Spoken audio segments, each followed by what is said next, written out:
Hello everyone, Kanchan here. Today we're gonna talk about the new series Jet Dynasty. If you like it, I am continued.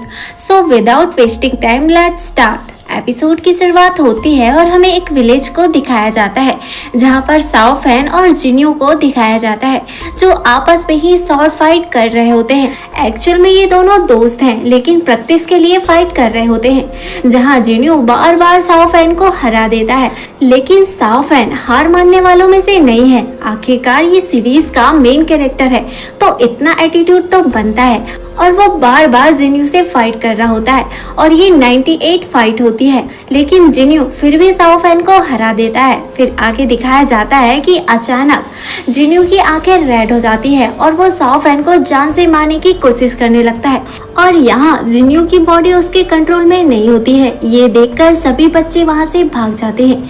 तभी वहाँ पर एक monk आ जाता है और वो जिन्यू की बॉडी को टच करता है जिससे जिन्यू होश में आ जाता है। लेकिन अब जिन्यू खुद समझ नहीं पा रहा था कि उसने अपने दोस्त की हालत ऐसे कैसे कर दी, पर मॉन्क सब कुछ समझ जाते हैं और उन दोनों को घर जाने के लिए कहते हैं क्योंकि उन्हें कुछ अनहोनी होने का एहसास हो रहा था। तभी हम देखते हैं कि साओ फैन और जिन्यू घर जाने लगते हैं। तभी रास्ते में एक इविल मैन वहां पर आ जाता है और जिन्यू को अपने साथ ले जाने लगता है। तभी मॉन्क वहां पर आ जाते हैं और उस इविल मैन से जिन्यू को छुड़ा लेते हैं और यहाँ हम देखते हैं कि मॉन्क और उस इविल मैन की शानदार फाइट होती है। तभी जिन्यू के पास से एक इंसेक्ट बाहर निकलकर मॉन्क के हाथों में चले जाता है, लेकिन अब इविल मैन मॉन्क पर अपनी टॉक्सिक ब्लड स्ट्रीम टेक्निक से अटैक करता है तो मॉन्क जिन्यू को साइड पर कर देते हैं और अपनी एक सील की हेल्प से उस इविल मैन के अटैक को रोकने की कोशिश करने लगते हैं, पर मॉन्क उस अटैक को नहीं रोक पाते और अब हम देखते हैं कि वो बहुत ज्यादा इंजर्ड हो गए हैं क्योंकि उस इविल मैन ने पहले ही एक इंसेक्ट के जरिए मॉन्क की बॉडी में पॉइजन डलवा दिया था। तभी हम देखते हैं कि मॉन्क की नजर उस इंसेक्ट पर जाती है जिसे देखकर वो समझ जाते हैं कि इविल मैन उसे मारने ही आया है। उसी समय हम देखते हैं कि साओ फैन भी वहां पर आ जाता है और उनकी फाइट देखकर काफी हैरान हो जाता है। दूसरी तरफ हम इविल मैन को देखते हैं जो मॉन्क से कोई चीज मांग रहा था लेकिन मॉन्क उसे देने के लिए मना कर देते हैं।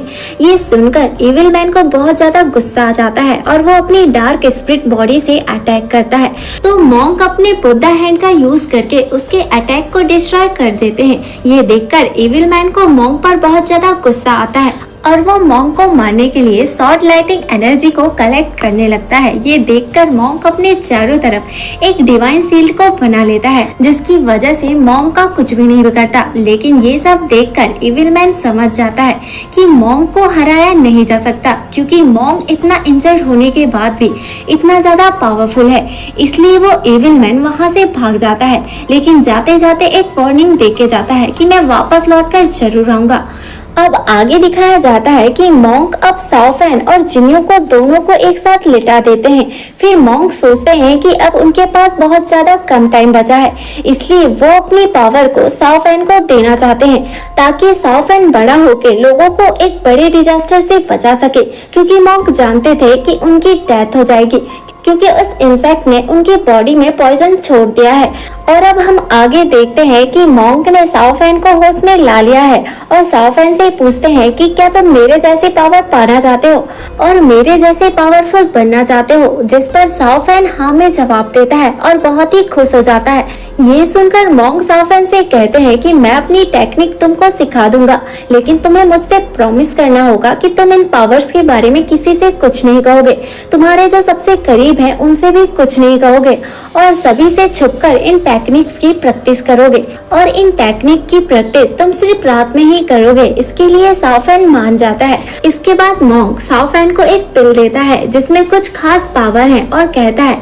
कि इसे अपने पास ही रखना क्योंकि ये बहुत ज्यादा पावरफुल है और इसका इस्तेमाल तभी करना जब लाइफ और डेथ का सवाल हो। तो साओ फैन उस पिल को अपने पास रख लेता है। अब मॉन्क अपनी टेक्निक को सिखाने के लिए वहाँ से चले जाता है और साओ फैन से कहता है कि मैं तुम्हें सारी टेक्निक सिखा रहा हूँ जिन्हें सीखने में तुम्हें काफी टाइम लगेगा और तुम्हें इसकी पावर्स को जानने के लिए मेरे मरने के बाद भी विलियम नाम के एक आदमी के पास जाना होगा। सीन चेंज होता है और हमें दिखाया जाता है कि रात बीत गई है और जिन्यू को होश आ गया है।